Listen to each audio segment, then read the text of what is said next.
முதுகு வலியா மூட்டு வலியா கை கால் நீட்ட மடக்க இயலாமையா அறுவை சிகிச்சை இல்லா குணம் ஆயுட்கால நிவாரணம் டாக்டர் ஸ்ரீவர்மா பிசிஆர் மகாராஜா தைலம் அனைத்து மருந்து கடைகளிலும் கிடைக்கும்.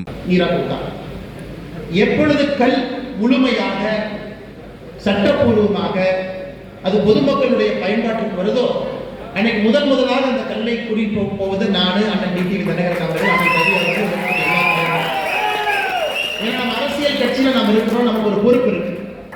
இன்னைக்கு ஒரு சட்டம் இருக்கு, அந்த சட்டத்தை நம்ம வயலேட் பண்ணக்கூடாது இல்லையா? அந்த சட்டத்தை எடுப்பதற்காக தான் இந்த போராட்டம். அந்த சட்டத்தை எடுக்க வேண்டும் என்பதற்காக போராடி கொண்டிருக்கின்றோம். மேடையிலிருந்து அதை ஆரம்பித்திருக்கின்றோம். வருகின்ற காலத்தில் நிச்சயமா அது நடக்கும். இன்னைக்கு நான் ஒரு விஷயத்தை புரிஞ்சுக்கணும் ஐயா, கல் போதை இல்லை நாங்கள் அனுமதிக்க மாட்டோம். 1987 அனுமதி இல்லை. Indian mat foreign liquor IMFL TASMAC என்ன இருக்குதோ அதெல்லாம் அனுமதி இருக்குன்னா விவசாய பெருமக்களுக்கு நல்லா தெரியும் ஐயா, தெரிஞ்சவங்க தான் இருக்கிறீங்க. தொலைக்காட்சி மூலமாக தமிழகத்தில் இருக்கக்கூடிய மற்ற சகோதரர்களுக்கும் பேசுறதுக்காகத்தான் டிடிவி அண்ணன், ரவி அண்ணன் எல்லாரும் இருக்கிறாங்க. விவசாய சங்க தலைவர் இருக்கிறீங்க. ஏன்னா இங்க இருக்கக்கூடிய எல்லோருக்கும் கல்லை பத்தி தெரியும். என்னதான் கல் எடுத்து நீங்க ஆராய்ச்சி பண்ணாலும் மேக்சிமம் அதனுடைய ஆல்கஹால் கண்டென்ட் 3.8%, 3.8%. ஏன் அப்படின்னா நம்ம உடனே போதை அப்படின்னாவே நம்ம மனசுல திருப்பி வந்தது போதைக்கு நம்ம தொடக்கூடாது. இது இயற்கையாக உருவாகக்கூடிய ஃபெர்மெண்டேஷன் ப்ராசஸ்ல வரக்கூடிய ஒரு ப்ராசஸ். ஈஸ்ட் உள்ள இருக்கக்கூடிய சுகரை சாப்பிடும் பொழுது பை ப்ராடக்ட் ஆல்கஹாலை விடுது. ஸோ 3.8% ஒரு கல்லில் இருக்கு. ஒரு சாதாரண பியர் பாட்டில் டாஸ்மார்க்ல வாங்குறோம் அப்படின்னா 12% ஆரம்பிச்சு 18% வரைக்கும் அது இருக்கக்கூடிய ஆல்கஹால் கண்டென்ட். சில பியர் 30% வரைக்கும் ஒரு பியர் இருக்குது இல்லையா? சரி, இல்லை நான் ஜின்னு அதுக்கப்புறம் இருக்கக்கூடிய ஆல்கஹால் பொருளை பார்த்தீங்கன்னா 40% அதில் ஆல்கஹால் கண்டென்ட். இன்னைக்கு யாராவது கல் ஒரு போதை தரக்கூடிய பொருள், அதை நம்ம பயன்படுத்தக்கூடாதுன்னு யாராவது சொன்னீங்கன்னா அன்பு நண்பர்களை எல்லாம் உணர்ந்துச்சுங்க. இதுல 3.8% நேச்சுரலி பிரசன்ட் ஆல்கஹால் இருக்கு. அது இயற்கையாக அந்த ப்ராசஸ்ல உருவாகக்கூடியது. அதுல எந்த விதமான யாருக்கும் ஒரு போதையை ஏற்படுத்தக்கூடிய தன்மை இல்லை. உணவுப் பொருட்கள் அமைச்சரவையிலிருந்து 6 பேர் கொண்ட குழு வந்தாங்க. நீங்க கிட்டத்தட்ட உங்களுக்கு ஏகப்பட்ட கோரிக்கை கொடுத்திருந்தீங்க. இங்க இருக்கக்கூடிய விவசாய சங்க தலைவர்கள் உறுதியாக நீங்க சொல்லலாம், நீங்க அன்னைக்கு கொடுத்த கோரிக்கையில 50% மேல 6 மாதத்திற்குள்ள மத்திய அரசு ஐயா சிவராஜ் சிங் சௌஹான் அவர்கள் நிறைவேற்றி இருக்கிறார். எந்த அளவுக்கு விவசாயிகளுக்கு சார்பாக நம்முடைய தேசிய ஜனநாயக கூட்டணி விவசாயத்துறை அமைச்சர் ஐயா சிவராஜ் சிங் சௌஹான் அவர்கள் நடந்து கொண்டிருக்கிறார் என்பதற்கு கடந்த 6 மாத காலம் ஒரு சாட்சி ஐயா. இந்த அற்புதமான நிகழ்வுல லாபகரமா உங்களுக்கு வேலை கிடைக்கணும். போன ஆண்டுகளுக்கு முந்தின ஆண்டு ரொம்ப கஷ்டப்பட்டீங்க. முட்டுவலி கூட உங்க தேங்காய் விலை கட்டல.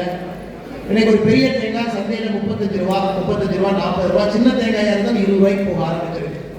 அதனால விவசாயம் பக்கமும் அரசு நிற்கணும், நுகர்வோர் பக்கமும் அரசு நிற்கணும் என்று சொல்லி உங்களுக்கு இந்த மகிழ்ச்சிகரமான நேரத்தில் இந்த நிகழ்ச்சியில நாங்கள் எல்லாம் பங்கேற்றுக் கொண்டிருக்கிறோம். அன்பு சொந்தங்கள், வாங்கிக்கக்கூடிய கொப்பரை தேங்காயை கூட கொஞ்ச நாள் விற்காம வச்சிருக்கணும்.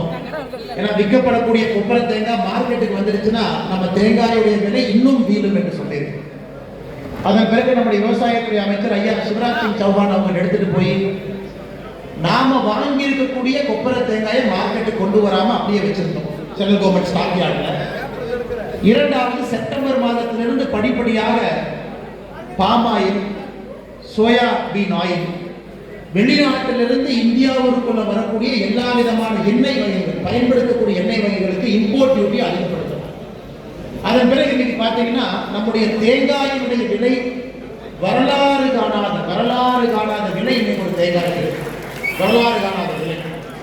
ஒரு பக்கம் நமக்கு சந்தோஷம், விவசாய பெருமக்களுக்கு நல்ல விலை கிடைக்குது. இன்னொரு பக்கம் அந்த தேங்காயை வாங்கி பயன்படுத்தக்கூடிய நுகர்வோருக்கு விலை அதிகமா இருக்கு.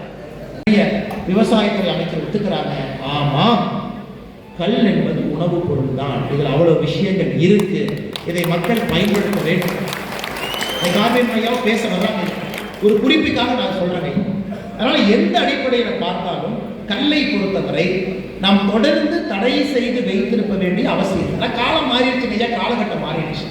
1987 காலம் வேற. அப்ப டாஸ்மார்க் அப்படின்னு ஒரு பெரிய மிருகம் இல்லைங்க. டாஸ்மார்க் இவ்வளவு பெரிய மிருகம். இந்த மிருகம் இன்னைக்கு 50,000 கோடி ரூபாய் சம்பாதிக்கிறது. டாஸ்மார்க் மட்டும் 50,000 கோடி ரூபாய் அரசுக்கு வருமானம் சம்பாதிச்சு கொடுக்கும். 1 லட்சம் கோடி ரூபாய் டாஸ்மார்க் சம்பந்தப்பட்டவங்களுக்கு வருமானம் சம்பாதிச்சு கொடுக்கும். நம்ம நிறைய பேர் நினைச்சுக்கோ டாஸ்மார்க் வருமானம் 50,000 கோடி இல்லையா? வரக்கூடிய வரி, அந்த வருமானம் தான் 50,000 கோடி. டாஸ்மார்க்ல சாராய ஆலைக்கு வரக்கூடிய லாபம், டாஸ்மார்க்கு பை ப்ராடக்ட் சப்ளை பண்றவங்க, பேக்கேஜிங், பேக்கிங், சாராய ஆலையில பொருள் கொடுத்து அதன் மூலமாக இந்த சாராயத்தை செய்யறவங்க, அவர்களுக்கு வரக்கூடிய லாபம் 1 லட்சம் கோடிங்க. உங்களுக்கு தெரியும், வரி என்பது 30-40% தான் லாபத்தில் போகும். ஸோ 50,000 கோடி ரூபாய் தமிழக அரசுக்கு நேரடியாக வருமானம். குறைந்தபட்சம் 1 லட்சம் கோடி ரூபாய் டாஸ்மார்க்கை நம்பி இருப்பவங்க, சாராய ஆலைகளை நம்பி இருப்பவங்களுக்கு வரக்கூடிய வருமானம். ஸோ 1.5 லட்சம் கோடி ரூபாய் லாபம் மட்டும் ஒரு வருஷத்துக்கு